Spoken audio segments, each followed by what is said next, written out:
nabanor ti scaffolds iti balay. Hanga dito iti structure iti may nga building iti panakaibangon iti may nga building amuta yung masapol na gito no iso ti mang asistar nga habang matutuon kan may ngato ingga na ti finishing na iti may nga balay ket masapol ada dito scaffolds nga dito. So nga panakadak dito iti sakbay warwaran da ket ada ti mabaling adalam tayo may panggap ti scaffolds. Kititak ti dictionary dito nausaran na iti scaffolds ket namin duwa gayam nga diferensya iti panakausan na rito It was used dagiti pagbitinan da western lugar, di America, Western America, and rada iti bitin da chimpo nga di ay panay iti platform nga di nga pagibitinan da tao ti awag da scaffold.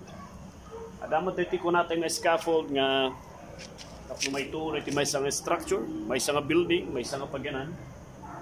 May simpa na gito tapno iso ti pagbatayan ti tao for the purpose iti safety reason nga marami dati ublada ken safety dagiti tao. Iso iti mang asistar iti ublantis ken structure ti building ingga na iti panakaituon na, ingga na ti panaka-finishing na, ti kagana uray iti panakapintor na. Nabanor dito yun unay. Dito yung scaffold nga rito. Itata. Napantay dito yung topic na pusta ipalagip na kada tayo ito nga structure. Iti may isang importante nga banag iti panagbiag tayo. Dito yung scaffold nga rito kat ipakita na kada tayo. Kan isuro na kada tayo. Kan ipakawat na kada tayo. No sino ni Kristo Jesus. Kan itibanor ni Kristo Jesus. No siya kat hano pa inawat ni Kristo Jesus. Kamanubot kung mangisalakan mo. You are just like a scaffold. You are just like a building. Awan iti mga sister kanya. Awan ti papanaw. Kung ati sa ti apo at iti may isang tao nga mang rejectar. Uray pa nagunod mo ti amin nga kinabaknang ti lubong. Ngam no awan ni Kristo Jesus iti biyag mo. Uray pa nagunod mo amin da iti nga inasistaran da ka iti kinaragragsak iti lubong. Ngam no dumutang ti tsimpo nga matay ka. Katawan ni Kristo Jesus ti panagbiag mo. Kung ati sa ti apo. Awan ti sirserbina reta biyag. Iti biyag nga kuna tayo nga kuna napostol Pablo ti Philippians chapter 1. For me to live is Christ and to die is gain. Ngam ti maysa nga tao nga ada ni Kristo Jesus ti biyag na deta ti biyag nga dati kapapanan. Karkaro pa no iso na katagtultulo nga agbibiyag para iti Dios. Masapol. Dahito iti kapapanan iti biyag tayo. Biyag pa'y turay. Agpaisuro ti panagbiyag. Kasla nga tibiyag tayo, kasla rito scaffold nga rito Kada tayo nga anak iti apo na banor ni Kristo Jesus nga mga sistar.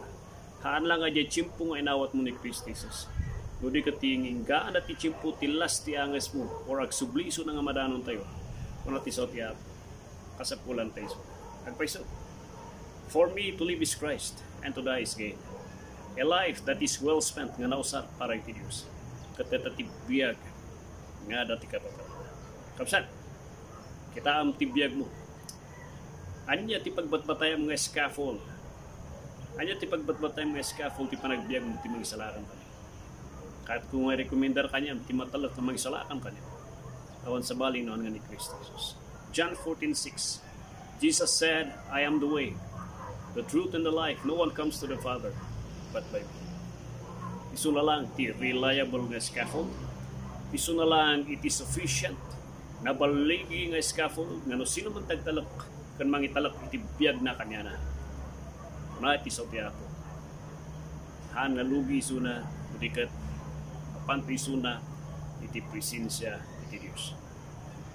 Kuna na pa iti sa tiyapo. No sigakat may isa ka nga Kristiyano mabalimot nga iti scaffold nga ito katiladawan na matiti talong aspeto. Iti panagbiag tayo nga Kristiyano. Anya tayo nga klase nga Kristiyano. Are we a good scaffold in building up iti trabaho ti Dios? Are we a scaffold nga pagbatayan dagitoy dagiti blantes iti trabaho ti Apo kat isu ti pagbatayan dati panagbiag tayo nga makatulong tayo kadi ti trabaho ti Diyos ti panakaibang ti trabaho ti Diyos. Or kasla tayo kadi nga scaffold kadi pagbitinan nga we are just destroying itinagan. Mga ititutay lang ti panakaibabain itinagan iti Diyos. Mang dadadal tayo lang iti kakabsat. Dadadalom lang iti trabaho ti Diyos. Dadadalom lang iti trabaho ti Ebanghelyo. Dadadalom lang iti trabaho kandag iti adu o blantis kung kakabsat mo na parparigatan. My friend, ang adi jay intensyon niya Apo Diyos kanya nga scaffold. Tiket niya Apo Diyos sa pagbalinam, ket niya scaffold nga makatulong ka nga pagbatayan iti trabaho ni Apo tibiyag mo nga makaitod ka ti panagdayaw nga nanay kanya na. So kakabsat pagpakasya kanya. Once nga lumabas ka ti may isang building nga may simsimpa ka nakawayat dagiti kayo talo ti kat nga mapan iti panunod. Muna ada ka din ni Kristo Jesus. Kanaan niya nga klase nga scaffold iti pagbatbatayan iti kararwak data. Amin nga mga scaffold nga pagbatayan kana ito malaksid ni Kristo Jesus. Kung natisaw ti Apo mapan ang mangiturong data iti may kadwa, kung sika katimawat ka ni Kristo Jesus kat makita ang bagiti scaffold nga nakawayat, mapalagipan ka nga hanga nagpatinggalang kumaka ni Kristo Jesus, iti panagtalot, kan panagpaituray, iti panagbiag. Napintas, nga patuloy ka kuma.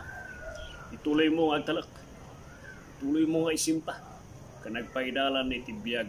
Biag mo, iti sangwanan iti pagtalo. Lumabas ka nga makita man na nagiti scaffold na nakawayat ti dadu mga buildings or igiti kalsada, palagi pang tibagim. Anya ka nga klase nga scaffold isang wanan ni Diyos. Are you a scaffold nga naibangon panususaran mapkadi iti Apo? Nga mangbangon iti trabaho na, nga mayabante iti Ebanghelyo na, nga mga sustar iti trabaho kun iti kakabsat iti pamati? Or are you a scaffold nga pagbitinan? Namang parparigat kan mang patpatay lang iti trabaho kan dayaw niya Diyos.